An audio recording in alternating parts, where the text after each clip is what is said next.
इस कहानी की शुरुआत में हम एक लड़के को देख पाते हैं जिसका नाम होता है चार्ली और वो लैम्बोर्गिनी कार को लॉस एंजलिस में इंपोर्ट करवा रहा होता है क्योंकि वो गाड़ियों को रीसेल भी करेंगे।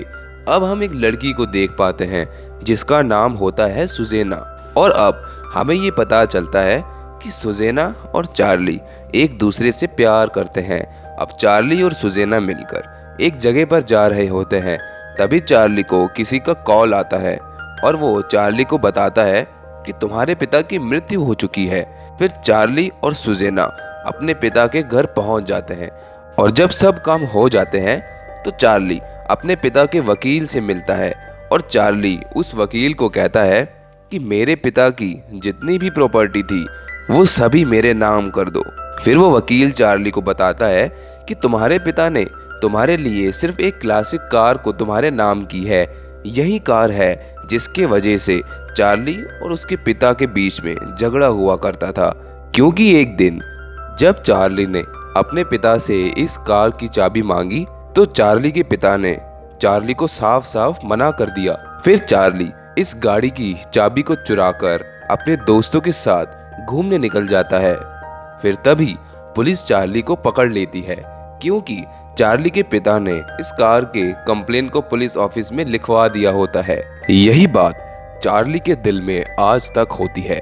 और तो और वो वकील चार्ली को कहता है कि 3 मिलियन की जो संपत्ति है वो तुम्हारे पिता ने तुम्हारे नाम नहीं की। अब चार्ली के हाव भाव पूरी तरह से बदल चुके होते हैं और अब चार्ली उस आदमी का नाम पूछता है तो वो वकील उस आदमी का नाम बताने से इनकार कर देता है। अब आगे चलते हमें पता चलता है कि ये सारा का सारा पैसा एक मेंटल इंस्टीट्यूट में एक आदमी के नाम किया गया है। इसके बाद चार्ली उस इंस्टीट्यूट में जाता है और वो वहां पर डॉक्टर ब्रूना से मिलता है और उससे उस पैसों के बारे में बहुत पूछने की कोशिश करता है, पर डॉक्टर ब्रूना उसे कुछ भी नहीं बताता। फिर चार्ली वहां से बाहर आ जाता है और वो देखता है कि उसकी गाड़ी में एक और आदमी बैठा होता है और वो बार बार एक ही बात कह रहा होता है कि मेरे पापा ये गाड़ी मुझे सिर्फ मंडे को चलाने देते हैं और आज संडे है। और तो और उसे इस गाड़ी का मॉडल नंबर भी पता होता है और उसे चार्ली के माता पिता का नाम और उसके घर का एड्रेस भी पता होता है। और जब चार्ली डॉक्टर से उस आदमी के बारे में पूछता है तो वो कहता है कि ये तुम्हारा बड़ा भाई है और इसका नाम है रेमंड बेबिट। और तो और चार्ली को ये भी पता चलता है कि 3 मिलियन डॉलर इसी के नाम है। चार्ली बेबिट को भगाकर एक होटल में ले जाता है। अब सुबह जब बेबिट और चार्ली ब्रेकफास्ट कर रहे होते हैं तो तभी बेबिट से टूथपिन्स गिर जाती हैं, जिसे बेबिट कुछ ही सेकंड्स में काउंट कर लेता है। इसका मतलब बेबिट के अंदर काउंट करने की कला है। अब चार्ली को डॉक्टर का फोन आता है कि जल्द से जल्द तुम्हें बेबिट को लौटाना होगा क्योंकि वो तुम्हारी संपत्ति नहीं है। अब चार्ली को ये भी पता चलता है उसका बिजनेस बहुत लॉस में जा रहा होता है और तो और उसे जल्द ही लॉस एंजलिस पहुंचना होगा। अब जब ये फ्लाइट पकड़ने जा रहे होते हैं तो तभी बेबिट उसे फ्लाइट से जाने को मना कर देता है और कहता है कि मुझे प्लेन में डर लगता है। फिर चार्ली बाय प्लेन नहीं बाय रोड जाते हैं।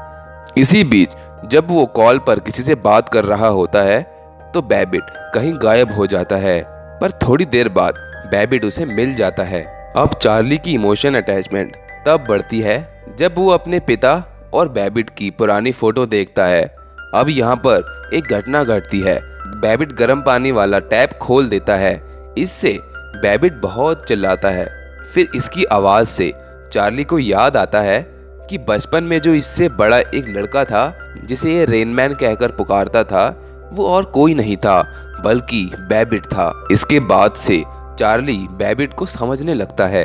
अब अचानक चार्ली को एक सदमा लगता है क्योंकि उसका बिजनेस पूरा घाटे में चल रहा होता है और जो बायर थे जिन्होंने एडवांस पैसे दिए थे वो अब अपने पैसे वापस करने की डिमांड कर रहे होते हैं। अब चार्ली $80,000 के कर्ज में था।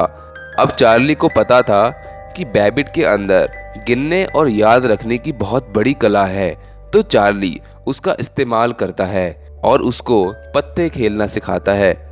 अब बेबिट को ये गेम पूरी तरह से समझ आ जाता है और वो ये भी पता लगा सकता है कि अगले बंदे के पास कौन सा कार्ड है। फिर चार्ली बैबिट को कसिनो ले जाता है। वहां पर बैबिट बहुत सारे पैसे जीतता है। फिर चार्ली अपने भाई बैबिट के साथ लग्जरियस होटल में रहता है। इसके बाद चार्ली का सब कुछ अच्छा होने लगता है। उसकी गर्लफ्रेंड सुजेना भी उसको वापस मिल जाती है। अब एक बार फिर चार्ली कसिनो जाता है तो कसिनो के सिक्योरिटी गार्ड उसको कसिनो के मालिक के पास ले जाते हैं और कसिनो का मालिक उसको धमकाते हुए कहता है कि अगर आज के बाद तुम हमारे कसिनो में नजर आए तो देख लेना। फिर चार्ली कहता है कि कोई भी तुम्हारे कसिनो में अगर ज्यादा पैसे जीतता है तो तुम उससे ऐसा बिहेवियर करते हो। इसके बाद चार्ली सुजेना के साथ अपने घर वापस आ जाती है। तो तभी डॉक्टर का कॉल आता है और कहता है कि तुम बैबिट को कब लेकर आ रहे हो। तो चार्ली कहता है कि अब बैबिट मेरे साथ बहुत खुश है। फिर वो डॉक्टर कहता है कि मैं तुम्हें $2,25,000 का एक ऑफर करता हूँ, पर तुम्हें मुझे बैबिट लौटा देना होगा। इसके बाद चार्ली इस डील को एक्सेप्ट नहीं करता।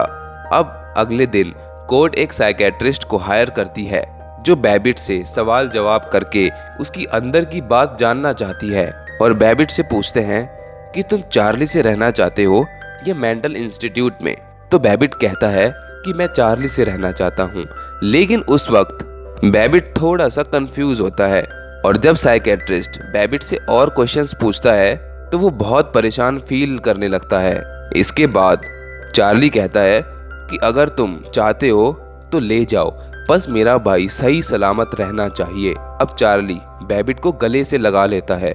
इस वक्त चार्ली बहुत इमोशनल हो जाता है। अब चार्ली अपने भाई बैबिट को इंस्टीट्यूट भिजवाने के लिए रेलवे स्टेशन जाता है और उसे अलविदा कहता है। अब यहाँ पर चार्ली खुश भी होता है और दुखी भी। खुश इसलिए होता है कि उसका भाई अपने जैसे एनवायरनमेंट में घुलने मिलने जा रहा है और दुख इस बात का है कि उसको बहुत लेट पता चला कि उसका कोई बड़ा भाई भी है जिसके साथ वो ढंग से टाइम स्पेंड नहीं कर पाया। तो ये मूवी 1988 में रिलीज हुई थी। इस मूवी में सिर्फ इतना ही। मिलते हैं नेक्स्ट वीडियो में। उम्मीद करता हूँ कि आपको ये वीडियो पसंद आई होगी।